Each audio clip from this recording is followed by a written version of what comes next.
At 1500 hours, the silence of the Arctic is ripped apart by a colossal thermobaric blast on the coast of Greenland, turning a remote research station into a tower of flame. Moscow has just revealed what it believes is its ultimate strategic strike. 8 Arctica-class icebreakers are driving forward toward NATO's most sensitive corridor.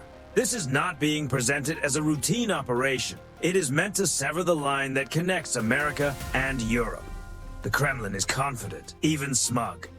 In its view, the West's shortage of heavy icebreakers means there will be no meaningful response to Russia's steel giants. But what happens next is something Moscow never planned for. An unseen digital battlefield and a hidden energy protocol reduce 8 nuclear-powered predators to frozen monuments. Putin believed he ruled the cold. Instead, he stepped into a billion-dollar disaster, and the humiliation begins immediately. Moscow is captivated by the idea of raw force. To the Kremlin, the Arctica-class nuclear icebreaker is not just a ship. It is a floating symbol of unquestioned power. Picture a 15-story steel fortress driven by twin RITM 200 nuclear reactors producing 17,500 horsepower. This 3,300-ton machine is built to cut through 10-foot polar ice as easily as dry wood snaps in your hands. Russian admirals look at the aging American polar fleet and see weakness. They are convinced that because Washington lacks a comparable heavy icebreaker force, the United States can do little more than watch. In their minds, the GIUK gap is already a Russian-controlled arena, protected by thick steel and overwhelming mass. As the fleet pushes farther into Greenland's exclusive economic zone, every NATO radio warning is answered with silence. Moscow is not merely navigating hostile waters. It is making a statement, wagering that the freezing Atlantic will serve as its greatest ally. The Russians think the ice is their fortress. What they do not realize is that it is about to become a digital trap. This Arctic contest is not decided by guns alone. It is fought through hidden systems, invisible signals, and electronic deception. As the Russian fleet presses deeper toward Greenland, radiating confidence and electronic noise, the U.S. Navy begins setting its trap in total silence. Somewhere in the mist, the USS Donald Cook and a Virginia-class attack submarine operate under MCON Phase 3, complete electromagnetic silence. Their radars remain dark. Their radios stay quiet. To Russian sensors, the ocean ahead appears empty. But the Americans are not disappearing. They are becoming ghosts. For 48 hours, every vibration from the Arctica reactors and every cavitation signature from their propellers has been logged, mapped, and shared through Link 16. Moscow imagines itself as master of the Arctic stage, unaware that from the moment the fleet left port, it was moving into a digital kill box. The real blow, however, is already running through the fleet's own systems. Years earlier, Western intelligence did more than observe the construction of the Arctica class. They studied it from the inside. A critical navigation software patch delivered through a third-party Russian contractor with deep ties to the West carried a carefully hidden back door. At the right moment, a high-ranking technical officer aboard the lead icebreaker, a covert asset, activates the protocol. Instantly, the entire balance shifts. A P-8 Poseidon flying at 3,000 feet becomes the unseen conductor of the operation. Russian GPS begins drifting, slowly pulling the fleet 15 nautical miles off course. Radar screens start filling with false clutter, anomalies that the crew dismisses as solar interference or Arctic magnetic distortion. It becomes a hall of mirrors. Russian commanders believe they are steering toward open water, but in reality they are being guided by American AI into a geological dead end. They think they are controlling the fleet. In truth, the fleet is being controlled for them. Then the pressure intensifies. Russian operators detect high-speed unknown contacts, ghost signals moving too fast to match any known drone profile. These are XQ-58 Valkyrie AI drones, nearly invisible to Russian radar, weaving a dense web of electronic interference around the formation. The American system is not merely tracking the Russians, it is anticipating them. Every possible withdrawal route has already been modeled, tested, and digitally obstructed. Then a short, chilling transmission appears on the Russians' own internal frequency. Do not move. We are already above you. In that instant, the situation changes from confusion to dread. What follows is the Frostbite Protocol, This is not a missile strike. It is something stranger and more devastating. A directed energy operation launched from Thule, targeting the water itself. A focused burst of high-frequency energy alters the conditions around the Icebreakers' propellers and rudders. In exactly 60 seconds, the sea becomes the weapon. The water flash freezes into an ultra-hard shell that locks the massive vessels in place. In 1 minute, the most powerful nuclear icebreakers on Earth are transformed into stationary relics. Moscow's steel fist becomes a row of frozen monuments, trapped by the very environment it believed it controlled. But the Kremlin is not finished. Once it realizes the fleet has been technically neutralized, it reaches for a different kind of weapon: paperwork, narrative, and legal maneuvering. The Russian admiral issues a global distress call across international frequencies, declaring a sudden nuclear emergency and catastrophic propulsion failure, demanding immediate rescue under maritime law. It is a calculated move. By declaring distress, Moscow tries to turn the GIUK gap into a protected emergency zone, forcing the United States and NATO to back off or risk being portrayed as reckless actors.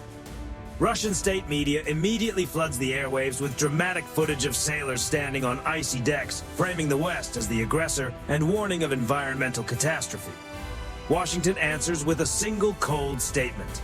The Russian fleet appears to have encountered extreme weather. We are standing by to observe the international investigation. The trap is now complete. The tactical battle is over. The legal battle begins, and Putin's multi-billion-dollar symbol of strength is cooling inside a digital tomb. Yet beneath the frozen hulls, a darker layer of the story begins to surface. 500 feet below, another reality is unfolding, one that Moscow's planners never expected. Those 8 Arktika-class giants were not just opening a route through the Arctic. They were reportedly serving as motherships for one of Russia's most feared strategic systems, the Poseidon II M39 nuclear torpedo. These underwater weapons, designed as extreme deterrent platforms, were meant to be placed in the Greenland trenches and left in a low-power waiting state until activated by remote command. Moscow believed the Arctic storm, the acoustic chaos, and the immense steel mass of the Arktika fleet would provide perfect cover for deployment close to the North American approaches. In Russian strategic thinking, this was not just pressure. It was supposed to be permanent leverage. But once again, the hidden asset inside the command structure changes everything. When the Frostbite protocol immobilizes the Icebreakers, the digital backdoor initiates a second command sequence. The deployment bay doors lock from the inside. At the same time, the XQ-58 Valkyrie drones above do more than jam sensors. They reportedly execute a cyberlink hijack. Using a concentrated signal burst, American AI systems rewrite the guidance source code of the Poseidon torpedoes, while they are still secured inside Russian hulls. And that is where the deepest humiliation begins. Moscow's most feared strategic deterrent no longer responds to Russian control channels. The telemetry coming back to the Kremlin shows the torpedoes are no longer obeying Russian encryption. Putin's ultimate deterrent has been digitally turned against its owner, trapped inside ships that cannot move. That is why the Russian distress call sounds so desperate. It is not only about stranded sailors, it is about lost control. Russia entered the Arctic expecting to place the global economy under pressure. Instead, it ends up spending billions to deliver its most sensitive strategic technology directly into American hands. The emergency broadcast, the legal arguments, the media campaign, all of it becomes a frantic attempt to cover up an intelligence catastrophe before the rest of the world fully understands what happened. In this version of Arctic chess, the US Navy does not merely corner the king, it rewrites the board itself. Moscow arrived intending to dominate the ice. It leaves with a far more disturbing realization. In the 21st century, overwhelming steel is no guarantee of power. Uncle Sam does not always need to destroy your weapons. Sometimes he only needs to take control of them. And the downfall of Putin's Arctic flagship is not a lucky break. It is the clearest possible example of a widening gap Moscow cannot close. The Arktika class is the summit of 20th century strength. Thick steel, massive tonnage, and nuclear horsepower. But against invisible networks, predictive AI, cyber intrusion, and energy-based disruption, brute force looks less like power and more like a very expensive target. But ships like these carry a serious strategic weakness: momentum. In modern naval conflict, the largest and heaviest platforms are often the easiest to detect and the hardest to protect. The moment the sea around their propellers was turned against them, those giant icebreakers became prisons of their own size.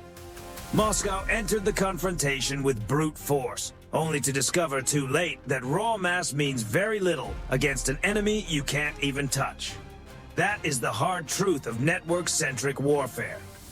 America's edge at sea is no longer defined by thicker armor or bigger hulls. It lives inside the network. The P-8 Poseidon functions like a command node in the sky, processing enormous streams of sensor data from the ocean floor to the upper atmosphere. Paired with Valkyrie AI, capable of handling tactical updates and spotting hidden vulnerabilities far faster than any human command team could react, the U.S. doesn't simply respond to a crisis. It breaks the entire battlespace down like a mathematical problem and solves it before the other side understands what happened. Russia still leans heavily on standalone assets, whether that means giant icebreakers or extreme strategic torpedoes. The United States, by contrast, has built an integrated digital ecosystem that treats an entire hostile formation as one connected target set. That difference changes everything. Now imagine the alternative. Suppose Moscow had tried a last-ditch rescue operation using Caliber cruise missiles to break open the ice and free the trapped fleet. The sky over the GIUK gap would have become a graveyard of shattered hardware almost instantly. The Aegis Baseline 10 system aboard the USS Donald Cook would turn the airspace into a wall, handling incoming missiles the way a security system filters out corrupted code. Any attempt to escalate with direct force would risk an environmental crisis, a political disaster, and a level of fallout the Kremlin could never easily contain. In an era shaped by layered defense and digital dominance, a missile is often less a game-changer than a flashing signal that the initiative is already gone. That is the real lesson for Moscow. In the 21st century Arctic, control does not belong to whoever has the biggest icebreakers. It belongs to whoever has the smartest and fastest network. Every time Russia pushes into NATO's sphere, hoping to display strength, it may only be feeding more information into systems designed to study, predict, and outmaneuver it next time. In that sense, every show of force becomes data. And data, in modern warfare, is its own kind of power. On January 21st, Moscow learned a harsh lesson. Uncle Sam is not standing still. He is watching through the fog, connected to a battlefield that moves at the speed of code. You do not challenge a giant when you do not even understand where he is standing. This outcome belongs to the quiet professionals at Thule, to the crews of the Atlantic Fleet, and to the operators who prove every day that the modern high ground is digital, not physical. Moscow came north expecting to dominate the ice. Instead, it became a warning to every power still convinced that weight alone can outrun intelligence, automation, and speed. And one important note, this video is inspired by real-world